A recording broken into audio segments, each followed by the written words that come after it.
pedir que me acompañen al libro de Primera de Corintios, capítulo 1. Primera de Corintios 1 y versículo 2.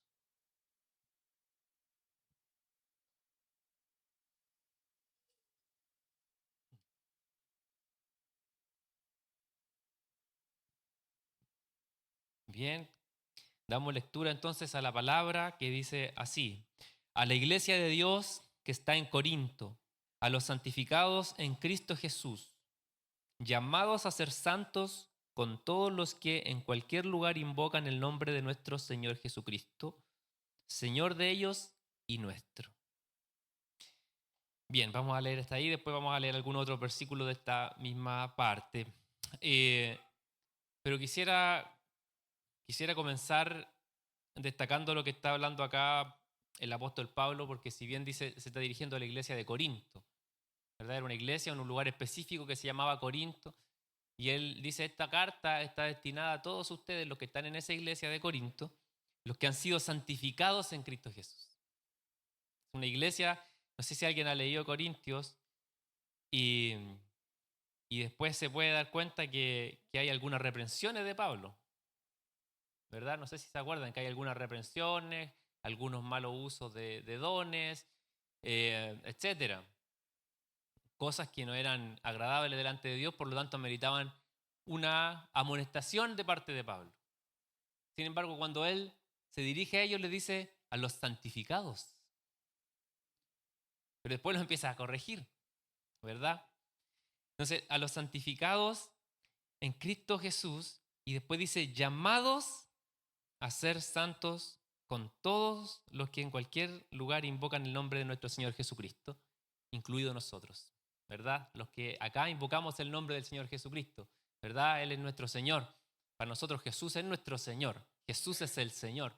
Y nosotros invocamos su nombre, creemos en el nombre de Jesús, creemos en nuestro Señor, creemos en su obra, y eso nos hace partícipes también de este llamado. Y esto es lo que quisiera destacar, que todos los que hemos sido llamados en el Señor y todos los que invocamos su nombre tenemos un llamado en común. Por mucho tiempo y dentro de nuestro lenguaje evangélico hablamos acerca del llamado. ¿Cuántos han escuchado eso? No, él se nota que tiene un llamado. No, que yo tengo un llamado.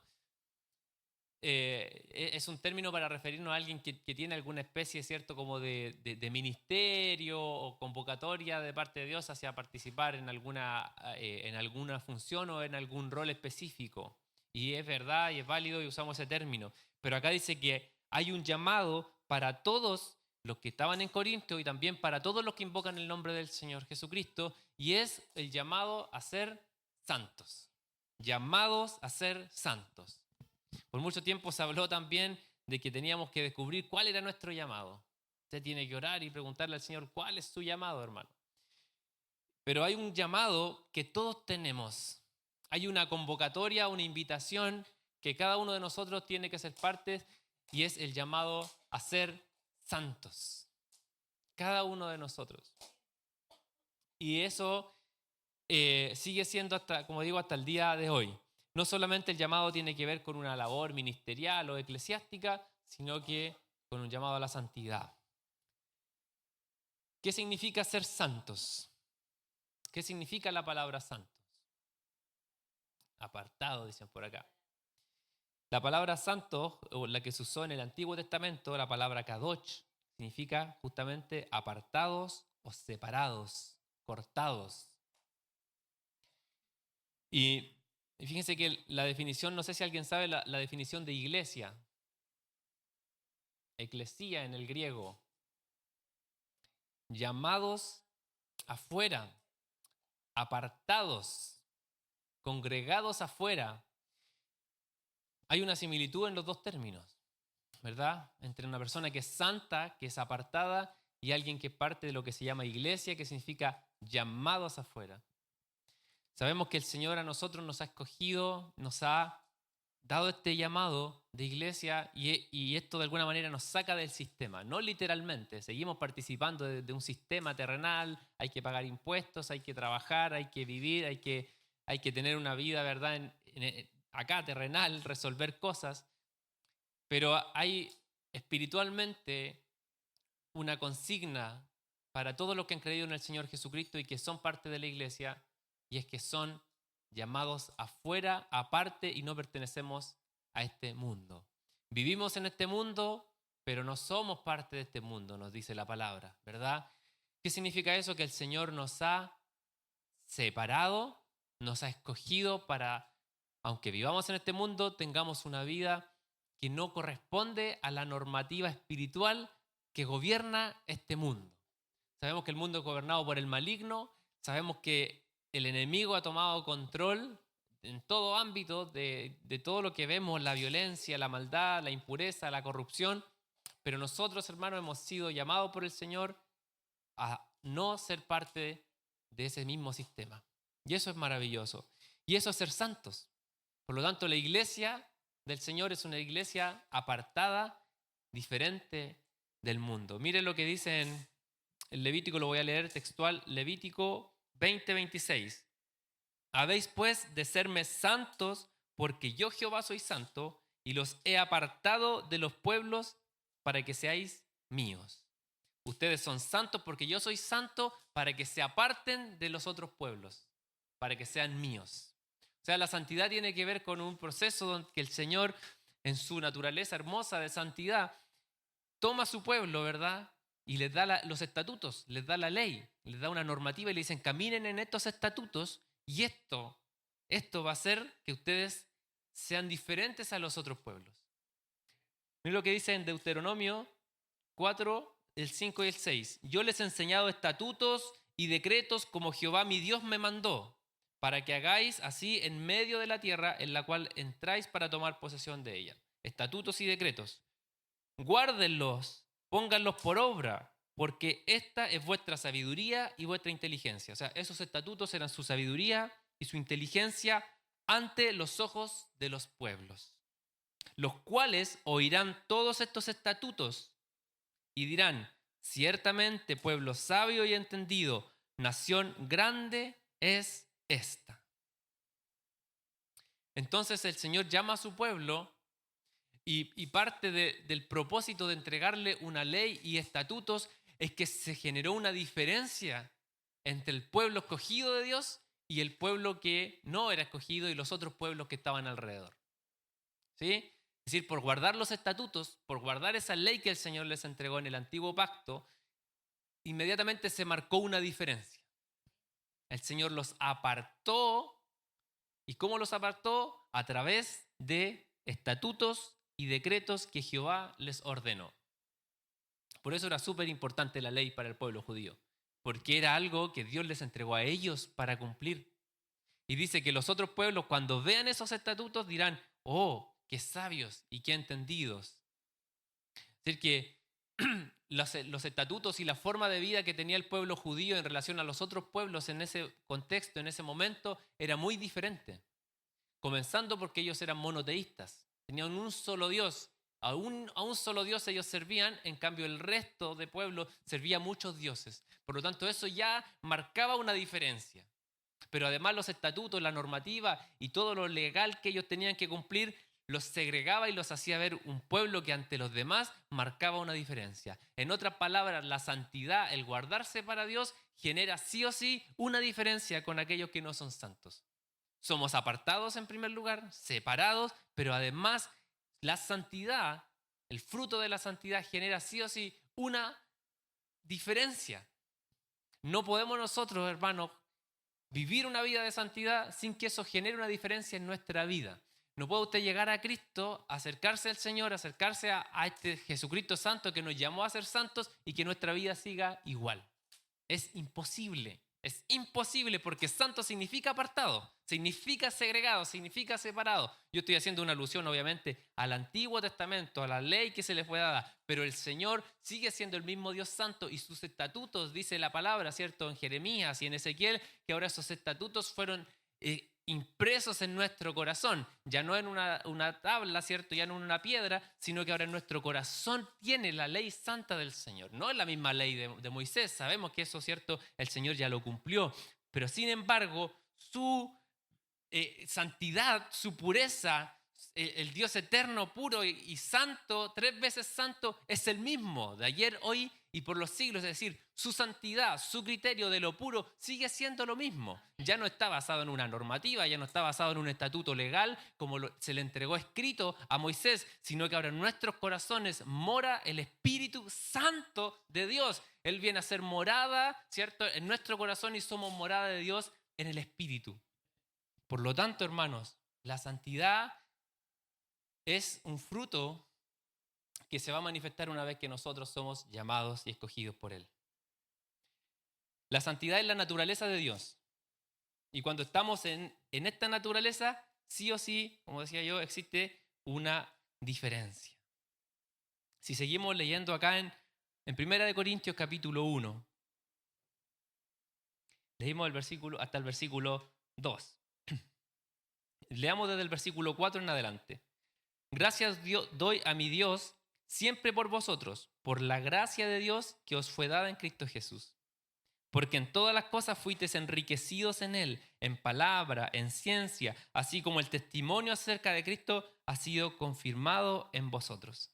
De tal manera que nada os falte en ningún don, esperando la manifestación de nuestro Señor Jesucristo, el cual también os confirmará hasta el fin para que seáis irreprensibles en el día de nuestro Señor Jesucristo.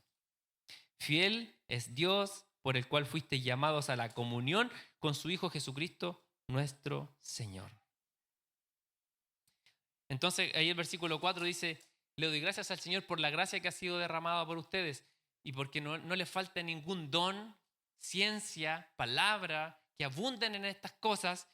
Pero el versículo 8 dice, y todas estas cosas para que seáis irreprensibles el día de nuestro Señor Jesucristo. ¿Qué significa irreprensibles? Significa que Dios no tenga nada que reprender de nosotros. Por lo tanto, Él está diciendo, están llamados a ser santos, ¿cierto? Versículo 2, están llamados a ser santos por la gracia de nuestro Señor Jesucristo. O sea, la gracia es el mecanismo que nos permite ser santos, ¿verdad? Y les han sido añadidos dones, ciencia, palabra, pero el fin de esto es que seáis irreprensibles para que tengan comunión con el Hijo por toda la eternidad.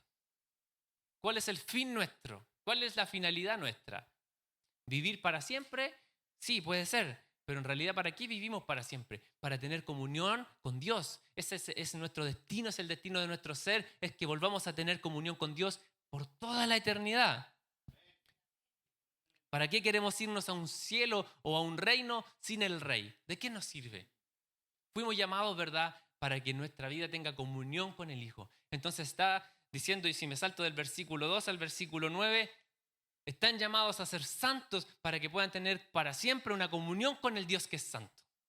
¿Verdad? O sea, la santidad no es ahora como ese requisito de que cumplo o no cumplo una norma, sino que la santidad tiene que ver con que el Hijo que me fue dado por gracia me santifica y hoy puedo participar de su naturaleza y tener comunión con Él.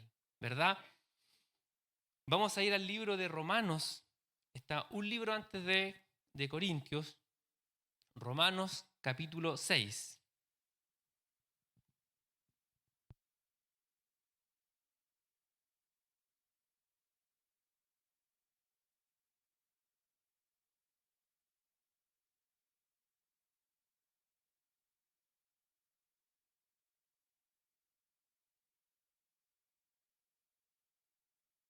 Romanos capítulo 6 y versículo 13.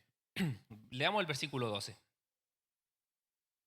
Dice, no reine pues el pecado en vuestro cuerpo mortal, de modo que le obedezcáis en sus concupiscencias, ni tampoco presentéis vuestros miembros al pecado como instrumentos de iniquidad, sino presentaos vosotros mismos a Dios como vivos de entre los muertos y vuestros miembros a Dios como instrumentos de justicia.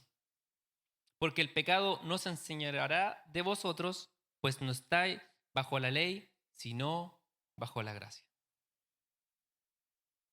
Entonces, este capítulo que se llama Muertos al pecado, está diciéndole Pablo, no dejen que el pecado se enseñoree de ustedes, porque saben que ahora ustedes están bajo la gracia y ya no bajo la ley. ¿Qué era la ley? Ayer tuvimos una clase, ¿verdad?, que hablábamos acerca de la ley, lo que significaba la ley, qué fue lo que fue dado al pueblo judío a través de Moisés en un pacto que Dios hizo con Moisés y el pueblo, donde les entregó sus estatutos maravillosos. Hermosa es la ley de Dios porque viene de Dios. Nosotros decimos la ley de Moisés, pero la ley de Dios, sus mandamientos, cómo es su carácter, revela un montón de cosas, más allá de lo que sabemos que finalmente la ley no pudo cumplir. Pero está diciendo, ustedes ya no están bajo esa ley en la cual si usted peca, se muere, ¿verdad? Ya no están bajo la ley en la cual si usted peca, tiene que ir a sacrificar una cabra, poner su mano en la cabeza de la cabra y que el sacerdote haga todo un proceso de purificación y de expiación y cierto sacrificio, pero resulta que si usted se va para la casa y justo en el camino se encontró con un leproso, lo tocó, volvió a ser inmundo, voy a tener que llevar otro corderito, otra cabra y lo voy a tener que sacrificar de nuevo y recibir nuevamente mi purificación para sentirme santo delante de Dios. Entonces ya no estamos bajo esa administración, ya no estamos bajo esa ley, sino que ahora estamos en la gracia de Dios, ¿verdad? Y el pecado ya no se enseñorea de nosotros porque estamos bajo la gracia. Ya el pecado no tiene señorío sobre nosotros. ¿Pero podemos pecar? Claro, por eso Pablo está diciendo acá, pero está dando instrucciones que no reine el pecado en su cuerpo, en su espíritu, ustedes en su alma. Yo ya los he rescatado, pero que su cuerpo no los sometan nuevamente al pecado. Y ya no están bajo la ley, bajo la gracia. Significa, ¿verdad?, que nosotros ahora ya no tenemos ese juicio legal de tener que cumplir la ley que había establecido Dios. Sin embargo, hay un llamado de Pablo a que nosotros guardemos nuestra vida en santidad. Podemos ahora que no tenemos juicio, que no tenemos un juicio legal, que dice la palabra, ¿cierto?, que el que peca merece la muerte, pero el Señor nos ha lavado, nos ha limpiado, ya no estamos en muerte. Aleluya. Entonces ahora podemos pecar, ¿o no? No, miren lo que dice el siguiente versículo, 15. ¿Qué pues? ¿Pecaremos porque no estamos bajo la ley, sino bajo la gracia? En ninguna manera. Estoy bajo la gracia, qué bueno, aleluya. Fluyó en mí el Señor, me santificó. Gloria a Dios porque por su gracia soy santo. Y esa es la gran diferencia, ¿verdad?, con el antiguo pacto, que en el antiguo pacto nosotros éramos santos, santificados porque nosotros tomábamos ese cordero y lo íbamos a sacrificar y porque yo en mi conciencia me daba cuenta de mi pecado, entonces iba y recibía esa santificación. Sin embargo, en la gracia, Jesucristo el santo, que es el Cordero irreprensible y que murió una vez y para siempre, entró a ese lugar, se sacrificó, murió y nos dio a nosotros también eterna redención. Y eso es lo que hizo el Señor. Sin embargo, hermanos queridos, como dice Pablo acá, entonces, ahora vamos a pecar entonces porque ya estamos santificados. En ninguna manera. Y dice, ¿no sabéis? Sigo leyendo Romanos 6, versículo 17. ¿No sabéis que si os sometéis a alguien como esclavos para obedecerle, sois esclavos de a quien obedecéis? Sea del pecado para muerte o de la obediencia para justicia. Pero gracias a Dios, que aunque eran esclavos del pecado, habéis obedecido de corazón a aquella forma de doctrina en la cual fuisteis entregados y libertados del pecado, vinisteis a ser siervos de la justicia. Entonces, el Señor vino, nos liberó del pecado, nos libertó. Están libres del pecado, pero dice, pero ahora ustedes tienen que obedecer de corazón a la doctrina que les fue enseñada. Y ahí es donde vienen los puntos de tensión teológica. ¿Tenemos que hacer o no tenemos que hacer? Porque por un lado, ¿cierto?, el Señor hizo toda la obra. El Señor murió en la cruz. El Señor fue el que pagó nuestra deuda. Nosotros no pagamos nada, hermano. No tenemos ninguna manera ni que hagamos lo que sea. No hay ninguna forma en que nosotros tengamos el mérito en la obra de la redención y de la salvación. Cero mérito. No podemos hacer nada. ¿Cierto? En cuanto al mérito de la obra de la salvación. Pero Pablo nos está diciendo, pero ustedes tienen que obedecer a la doctrina que les fue enseñada. Hay un punto de obediencia. Entonces nosotros ahora, hermanos, hemos sido escogidos por Dios, santificados por mérito de Jesucristo y de su obra en la cruz. Nos ha derramado de su sangre.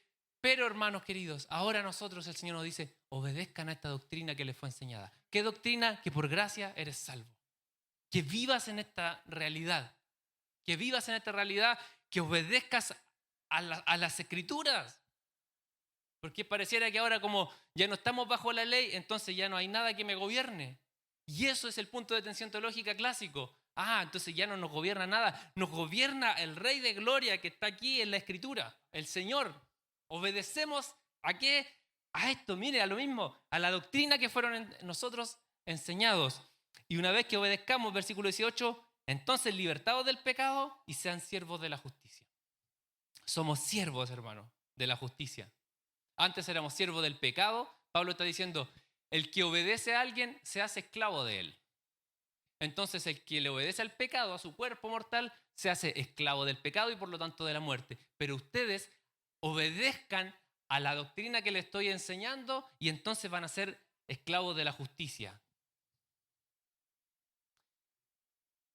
Versículo 19. Hablo como humano por vuestra humana debilidad. Es decir, santificados y todo, pero débiles. Que así como para iniquidad preservaste vuestros miembros para servir a la inmundicia y a la iniquidad, así ahora para santificación presenten vuestros miembros para servir a la justicia. Entonces antes, hermanos, vivíamos en pecado y servíamos al pecado, pero ahora el Señor nos salvó y nosotros servimos, somos siervos de la justicia. Somos siervos, hermanos. Por eso nos decimos, ¿cómo está siervo? En nuestros términos. Porque somos servidores del Señor. Sabemos que el Señor fue el primero que dijo, yo vengo, ¿cierto?, a servir, no a ser servido. Y nos llama a nosotros que somos también siervos de Él, siervos de justicia. Ser siervo de la justicia es un privilegio, pero también es una obra de Dios. ¿Verdad? Si que nosotros podamos servir, ¿qué significa un siervo? Es alguien que obedece, es alguien que camina conforme a una instrucción. Eso es un siervo. ¿Verdad? Cuando antes habían siervos en las casas eran aquellos que en el fondo eran esclavos, estaban ahí haciendo lo que se les decía hacer. Ahora el Señor lo dice, ahora son siervos, pero son siervos de la justicia.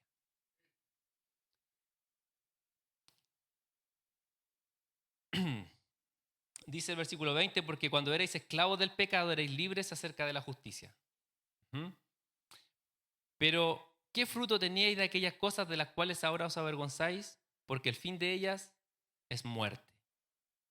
Mas ahora que habéis sido libertados del pecado y hechos siervos de Dios, tenéis vuestro fruto la santificación y como fin la vida eterna. Lo mismo que leíamos en Corintios, ¿verdad? Fuimos libres del pecado, hechos siervos de Dios. Todos acá somos siervos de Dios, ¿verdad? Y como fruto de ello tenemos la santificación. Como fruto de ello es la santificación. Es decir, ¿qué fue primero? Fue la elección de Dios que nos vino y nos santificó, nos escogió para ser siervos y por ello es que nosotros somos santificados y no al revés, ¿verdad? No es como que me tengo que santificar para llegar a Dios, es al revés. No puedo santificarme si no ha venido primero Dios a libertarme de ese pecado y fruto de ello empieza este proceso llamado la santificación, que por cierto es un proceso que nosotros enfrentamos en nuestra vida de fe. ¿Verdad? Y como fin, la vida eterna. Porque la paga del pecado es muerte, pero la dádiva de Dios es vida eterna en Cristo Jesús, Señor nuestro. Por lo tanto, el llamado de Dios, hermanos, de esta santidad, y que yo creo que, como les decía, es un punto de tensión teológico muy antiguo sobre la santidad.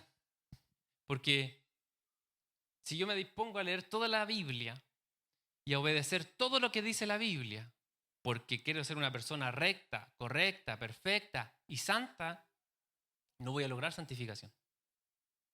¿Verdad? Porque lo estoy haciendo porque yo quiero, porque son mis méritos. Pero cuando el Señor me ha llamado, cuando el Señor me ha hecho siervo de la justicia, ¿qué va a ocurrir? Que también voy a tener que caminar conforme a los estatutos. ¿Verdad? Pero va a ser la santificación un fruto de que el Señor me ha llamado y que su gracia está en mí. Y esa es la diferencia. Y eso es que nosotros seamos salvos por gracia. Es que Él me llama, Él me limpia, Él me escoge y además me capacita para que ahora yo pueda obedecer a lo que está acá. Pero tengo que obedecer. Tengo que seguir amando las Escrituras. O si no, ¿para qué estamos acá? ¿Para qué nos alimentamos? Si el Señor hizo la obra y ya estamos santos y listos. No, el Señor anhela un pueblo que sean siervos de Dios, obedientes a la doctrina que nos fue enseñado y que caminen en este camino de justicia. ¿Cuál es la diferencia con hacer las cosas con nuestro mérito? Es que nosotros sabemos, decía la hermana también lo mencionaba, que el Señor a nosotros nos va a ir dando esa capacidad para que nosotros podamos ser siervos de Él y para que podamos andar en esta justicia. Entonces, lo mencionaba yo ayer en el taller que estábamos haciendo en la escuela bíblica. Si el Evangelio fuera un vehículo y nosotros estábamos sentados en el asiento del conductor, la gracia es el motor del vehículo. No llegaríamos a ninguna parte, no llegaríamos a ningún lado si no fuese la gracia del Señor la que nos permite avanzar y andar. Pero el vehículo además tiene un GPS que nos dice: sigue derecho, dobla a la izquierda, a 300 metros gira a la derecha, ¿verdad? Que es el Espíritu Santo de Dios. Y el combustible es la fe que el Señor también ha depositado en nosotros. ¿Cuál es la diferencia? En que nosotros tomemos un vehículo y andemos y lleguemos al camino por nuestra meta, por nuestra cuenta, a que la obra la haga completamente el Señor.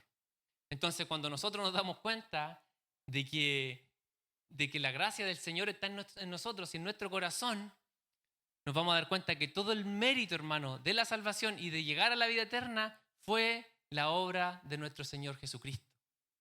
¿Cierto, Luisito? No se distraigan. Hola. No. Entonces, ¿cierto? Y esa es como la gran diferencia. Esa es la gran diferencia. No se preocupen, no hay problema con el bebito. Una visita.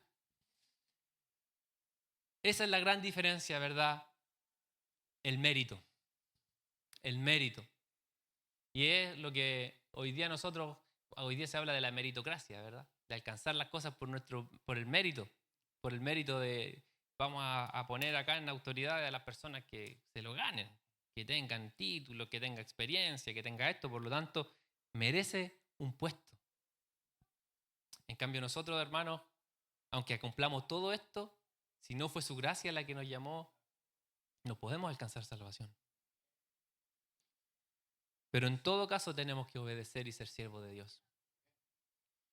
Y una vez escuché una predicación de alguien que escuchaba habitualmente y decía algo como que ya no somos siervos porque ahora somos hijos, entonces tenemos que cambiar nuestra mentalidad de siervos a hijos, pero yo podría leer muchos versículos que dicen que somos siervos de Dios. Pablo le dice a Timoteo que es un obrero, que es un labrador, que tiene que ser un soldado, gente que obedece instrucciones, hermano. El tema es la posición que nosotros tenemos, porque somos hijos del Señor, pero trabajamos para el reino de Dios. ¿Qué hizo Jesús? En los negocios del Padre me conviene estar. Tengo que estar haciendo esto, pero ya no lo hago para ganarme el favor del Padre, sino que porque el favor del Padre está en mí, entonces yo devuelvo a ti, Señor, con mi servicio, con mi vida, con mi corazón, me entrego a ti. Hacer esto, Señor, me agrada, hacer tu voluntad me ha agradado. Hacer y caminar en tus caminos, Señor, es un deleite. Inclusive la ley que el Señor le dio a Moisés, inclusive allí había algo de gracia, porque fue un favor que Dios les dijo: miren, tienen la oportunidad de agradarme siguiendo esto. Y pudo no haberles dado nada. Hasta la ley que pareciera así como lo más terrible, hasta allí había una gracia de Dios. Así, todas las dispensaciones de Dios, toda la providencia de Dios, hermanos, es gracia. ¿Qué podemos hacer nosotros? Solamente, hermano, caminar en esas obras de justicia que el Señor ya preparó de antemano para que anduviésemos en ella. Caminemos en la justicia de Dios, apartémonos del mundo, apartémonos de la iniquidad de nuestro cuerpo. Seguimos luchando con una carnalidad, con una inmoralidad en nuestro ser, en nuestra carne, en nuestros pensamientos, pero el Señor nos ha llamado a que seamos un pueblo santo de Dios. No entremos en la liviandad, no entremos en el relajo, no dejemos ni un instante, hermano, de servir al Dios que nos salvó por gracia. Que no deje en nosotros de brotar adoración, que no deje de brotar en nosotros un deseo constante de Señor, quiero agradarte, quiero conocer tus escrituras, quiero andar en ellas, quiero caminar en ellas. Las escrituras, hermanos, son Cristo revelado a nosotros. Son Cristo mismo. Hemos estudiado de eso, el centro de las escrituras que es Cristo. Él es el espíritu de la profecía y Él nos fue dado a nosotros por gracia. Vivamos en este camino. Vivamos en el camino de la justicia, de la santificación. Es un proceso largo, la santificación es un tema teológico largo de estudio, pero en el fondo es un proceso que el Señor nos escogió, nos lavó, nos redimió, es decir, nos compró con su sangre. Redimir es comprar, nos compró y a partir de ese momento ahora nosotros caminamos en santificación. Vamos abandonando obras antiguas, vamos abandonando en nuestro caminar día a día las obras de la carne, es decir, aunque el Señor ya venció y Él tiene todo el mérito, ahora nosotros caminamos en esas obras, obedecemos. Dice la palabra, creo que tengo el versículo, sí, miren, en Filipenses 2:12, por tanto, amados míos, como siempre habéis obedecido, no como en mi presencia solamente, sino mucho más ahora en mi ausencia, ocupaos en vuestra salvación con temor y temblor, porque Dios es el que en vosotros produce el querer como el hacer por su buena voluntad. Ocúpense, o sea, Dios nos salvó, Él nos entregó todo, pero ocúpense de esa salvación con temor y temblor. Y yo creo que el temor y el temblor es lo que muchas veces hemos perdido delante de Dios. Y por eso transitamos vidas tibias y vidas lejos de Dios y de pecado. Porque perdimos ese temor reverente de que el Dios santo que estaba en un arca que era tan santo, hermano, que el que entraba impuro se moría, pero fulminantemente. ¿Se acuerdan el que tocó el arca y como no era digno de tocar el arca, se murió y se murió nomás? Porque él, ¿verdad?, tocó algo que era santo sin ser santo. Y esa misma santidad es la que hoy está en nuestro corazón. Esa misma santidad, que pareciera como estricta, como que Dios no cambió nada, Dios sigue siendo el mismo. Solamente que ahora Él, en esta dispensación hay gracia y dice, mira, te perdono de tus pecados y quiero entrar en tu corazón, quiero vivir, morar en ti, pero su santidad, hermano, sigue siendo la misma. Por eso que nosotros tiene que haber, como dice Pablo acá, aunque cierto, hemos sido salvos por Él, ocúpense de esa salvación. Ocupar, cierto, no significa que nosotros vamos a administrar la salvación propiamente tal, como la obra y el regalo divino, sino que tiene que ver con que ahora nosotros obedezcamos, como dice ahí, y caminemos con este temor, con esta reverencia santa, de decir, Señor, me has escogido, me has llamado, eres el Dios de gloria, el Dios de todo, eres el santo, el eterno, moras en mi corazón. ¿Cómo ahora yo voy a vivir livianamente? ¿Cómo es posible que mi vida transite de forma tan liviana si el Dios del cielo me rescató, me salvó? ¿Qué puedo hacer? ¿Dónde tengo que ir? ¿Dónde me ubico, Señor, para servirte? ¿Qué puedo hacer? Quiero correr, quiero ir y agradar tu corazón. No sé qué hacer, estoy con gozo, estoy con alegría, porque me salvaste, Dios. Oh, el Dios santo, eterno. Ah, aquel Dios glorioso que creó los cielos y la tierra, que es Dios de amor y fuego consumidor. Él es el que nos escogió y nos santificó. ¿Cómo podríamos vivir livianamente nuestra vida? Por eso que tenemos que volver al temor y al temblor. Y no es un temor de Dios. No es como, uy, Dios, escondámonos. ¿Cierto? Es esa reverencia del Dios santo, justo, amoroso, hermano, que abrazó al pecador, al hijo pródigo, que es Dios Padre, ¿cierto? Abrazando al más inmundo, pero al mismo tiempo es aquel Dios.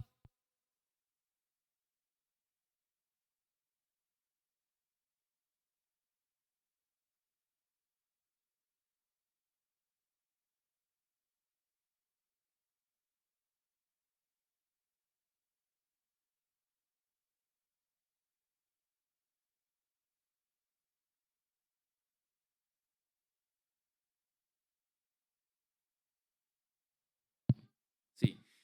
No sé si se acuerda cuando Adán pecó y se escondió de Dios porque tuvo miedo. Ese miedo es distinto al temor que nosotros hoy tenemos que sostener delante de Dios. ¿Sí? ¿O por los dos? Hola. No. Y eso es, hermanos, el llamado de hoy, que yo creo que son términos muy distintos.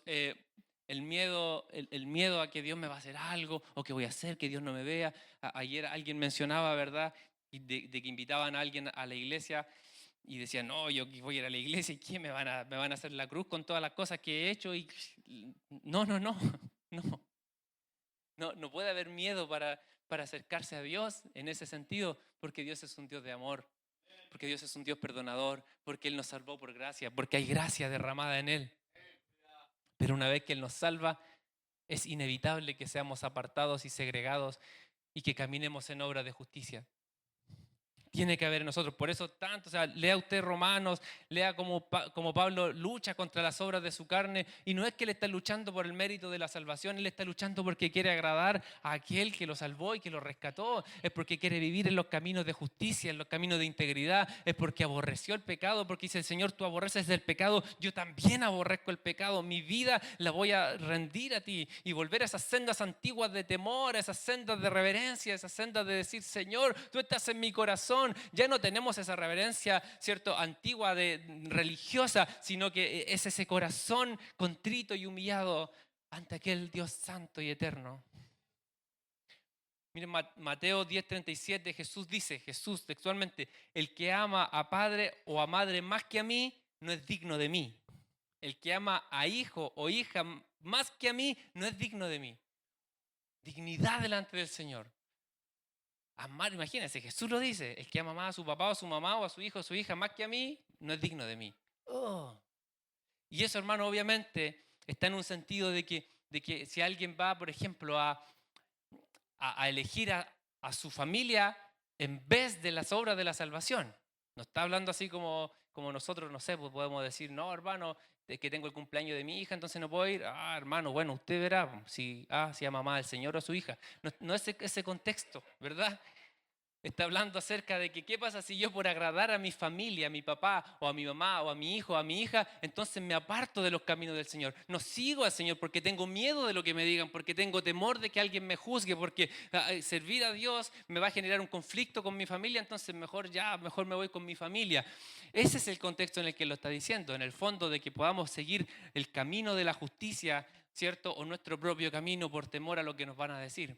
Pero a lo que yo voy ahí es a que nuestras obras y nuestro caminar, hermanos, va a involucrar muchas veces incluso una disputa, una diferencia, algo difícil de lidiar, va a tener que involucrar en nosotros algo en lo que vamos a tener que tomar decisiones. La diferencia es que el Espíritu Santo nos capacita, nos dota y nos da la fuerza para que nosotros podamos tomar esas decisiones. Es el Espíritu Santo el que está en nuestro interior. Por lo tanto, el Espíritu Santo pone el querer como el hacer. Finalmente, ¿tenemos que obedecer? Tenemos que obedecer. ¿Tenemos que caminar en justicia? Tenemos que caminar en justicia. ¿Tenemos que ser oidores y hacedores? Tenemos que hacer. ¿Cuál es la diferencia? Que el Espíritu Santo es el que me está capacitando y el que está obrando en mí. Por lo tanto, a pesar de ello, yo no voy a tener méritos. A pesar de ello, no voy a ser yo el que me esforcé, porque Cristo me esforzó. Por eso Pablo dice a Timoteo, esfuérzate en la gracia que es en Cristo Jesús. O sea, esfuérzate, pero en la gracia. O sea, esfuérzate, pero en realidad el Espíritu Santo te va a estar esforzando. El Espíritu Santo te va a dar la fuerza para que puedas agradarme.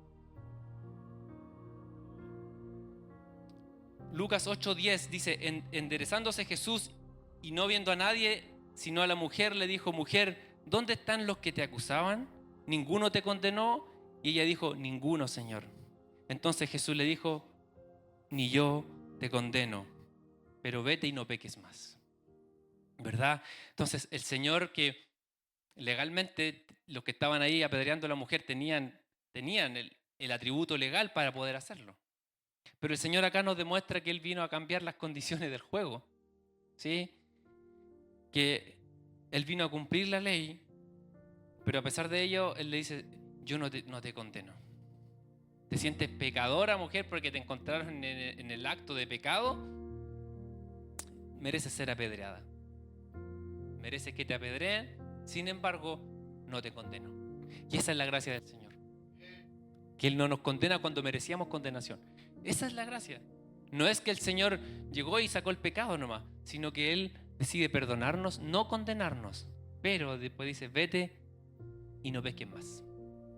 O sea, Él nos limpia, nos purifica y ahora nosotros Vivimos en esta vida diciendo, Señor, quiero agradarte, quiero ser santo, quiero ser puro, quiero ser limpio, quiero vivir un camino de justicia para agradar tu nombre. Termino con esto, Juan, capítulo 13.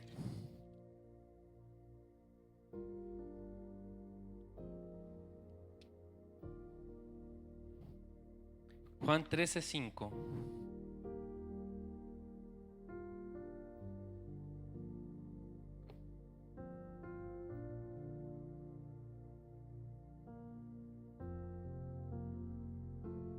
Vamos a leer Juan 13 del 5 al 9. Dice,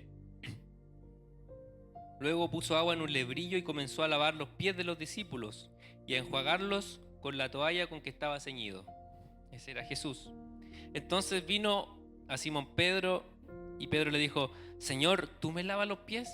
Y respondió Jesús y le dijo, lo que yo hago, tú no lo comprendes ahora, mas lo entenderás después. Y Pedro le dijo, no me lavarás los pies jamás. Y Jesús le dijo, si no te lavare, no tendrás parte conmigo. Le dijo Simón Pedro, Señor, no solo mis pies, sino también las manos y la cabeza. Y Jesús le dijo, el que esté lavado no necesita sino lavarse los pies, pues está todo limpio y vosotros limpios estáis, aunque no todos. Esta es la historia de Jesús lavando los pies de sus discípulos, ¿verdad? Un acto que en ese tiempo lo hacían los siervos, los servidores o los de más bajo rango. Usted sabe que en ese tiempo no usaban ni siquiera chalacicos. El calzado era... quizás qué calzado se usaba en ese tiempo. Pero el transitar, ¿verdad? El caminar sobre tierra, sobre piedra, hacía que los pies estuvieran inmundos cada vez que llegaban a un sitio. Sucios y no con buen olor. Y esa labor tenían los siervos de las casas, obviamente, que tenían los recursos para hacerlo, que cuando llegaba el amo, el siervo se arrodillaba, tomaba una toalla y empezaba a lavar los pies de aquel que venía llegando o del visitante que pasaba por la casa.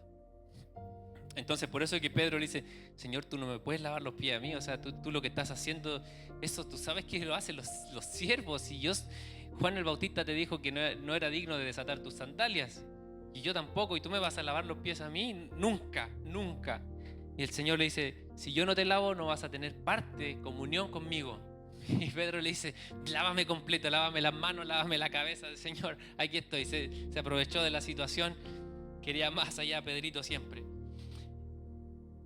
Pero, y Jesús lo dice acá textualmente, dice, esto que estoy haciendo ahora, lo vas a entender después, no ahora, no es algo físico en el fondo, no es solamente el que yo estoy aquí lavándote tus pies físicamente, esto lo vas a entender después, y hoy día nosotros lo entendemos, hermano,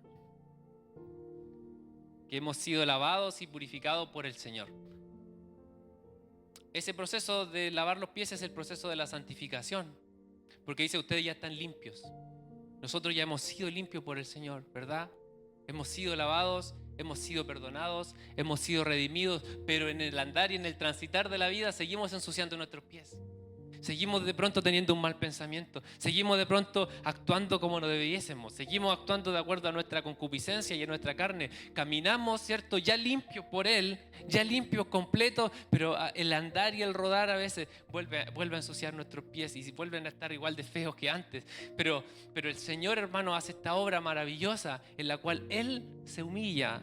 Él es el que se humilla para lavarnos y que tengamos parte con Él. ¿Cómo podemos tener parte con el Señor? Solamente por su obra de humillación, de arrodillarse, de ir al piso y Él tomar el agua, Él tomar el lebrillo, Él tomar el lavadero, no sé cómo se llama el tema ahí, el tiesto con agua, la toalla que tomó y nosotros solamente, Pedro, Señor, lávame solamente, ya no puedo hacer nada más, tú lávame. Y esa es, hermano, la obra de la santificación de Jesucristo. No es que nosotros nos limpiamos los pies para ir al Señor, sino que es el Señor lavándonos los pies para que podamos ir a Él. Es Él purificándonos, es Él lavando nuestra impureza para que nosotros tengamos ahora comunión con Él. Hemos sido limpios por completo, aleluya. Pero el rodar de la vida puede ser tengamos que enfrentar este proceso. Y por eso el Señor le dice, esto lo van a entender después, esto lo van a entender después. Ahora están limpios, le dice, y obviamente está hablando en un contexto espiritual. Pero a lo que quiero llegar con este punto es que la santificación es fruto de la humillación de Jesús y no al revés. No somos nosotros que tenemos que humillarnos y hacer sacrificios para ser santos. No, es Jesucristo doblando Él sus rodillas para lavar nuestros pies y que nosotros podamos tener comunión con Él. Pero si no te lavare, no tendrás parte conmigo. ¿Cuántos quieren tener parte con el Señor? ¿Cuántos quieren tener comunión con Jesús? Déjese lavar por Él. Usted no tiene el mecanismo, hermano, para lavarse. No lo tenemos. No tenemos el mecanismo para purificarnos nosotros mismos. Solamente pasar por ese momento que, imagínense, no sé si vergüenza o cuál es la palabra para describir ese momento donde alguien tan relevante, tan importante, se dobla ante tus pies para lavar lo más sucio de ti. O sea, estaban los pies negros. ¿Cómo saldría el agua de los pies? Inmunda. Pero el Señor, ¿verdad? Él se humilló. Y eso representa su obra en la cruz. Que nosotros estábamos tan impuros, pero Él descendió de los cielos, se hizo maldito en una cruz, murió, derramó su sangre y se humilló. Por lo tanto, lo que hoy día nosotros podemos decir de santificación o que podamos querer ser santos, en realidad, hermano, es una obra que Él pagó y nosotros solamente podemos obedecer, vivir para Él y dejar que Él lave nuestros pies. Yo creo que es el fin, de hecho, del Señor. O sea, quiero que tengan parte conmigo, estoy dispuesto a lavarte los pies. ¿Qué estamos dispuestos a hacer nosotros? En gratitud por lo que Él está haciendo. En gratitud y en adoración. Entonces surge en nosotros adoración, surge en nosotros fervor, surge en nosotros cántico. Cantamos al Señor, le decimos, Señor, glorifícate, glorifícate. Y podríamos decirle 100 veces, 1000 veces, Señor, te glorifico, te exalto por la obra que hiciste, te exalto por lo que has hecho en mi corazón, te exalto por tu salvación. Yo no quiero vivir más tibiamente, no quiero vivir más con un pie adentro y un pie afuera. Quiero vivir santificado, porque esa agua que me lava, esas manos benditas que tocan mi corazón, que tocan mi ser para purificarme, no quiero perderla, no quiero perderme esa limpieza. Vamos a orar al Señor. Amén. Vamos a orar y vamos a decirle al Señor gracias, gracias, porque ¿qué más podemos hacer nosotros, hermano, que agradecer? ¿Qué más podemos hacer nosotros que doblar nuestro corazón en gratitud delante de Él? Y quiero invitar, si alguien necesita oración hoy día y quiere pasar acá y que podamos orar por él, tiene algún motivo, está con alguna carga, con algún peso, o tal vez se siente pecador, o tal vez se siente inmundo delante de Dios, tal vez siente que ha contaminado su vida. Hermano, sentirse pecador es el primer paso que Dios con el que nos llama, porque dice que Él convence de pecado y de juicio. O sea, cuando nos sentimos impuros y que necesitamos de ese Dios, el llamado de Dios es su gracia. No es yo dando cuenta racionalmente que necesito algo, sino que es su Espíritu Santo diciéndome: tu cuerpo, tu vida, tu ser por completo necesita ser santificado.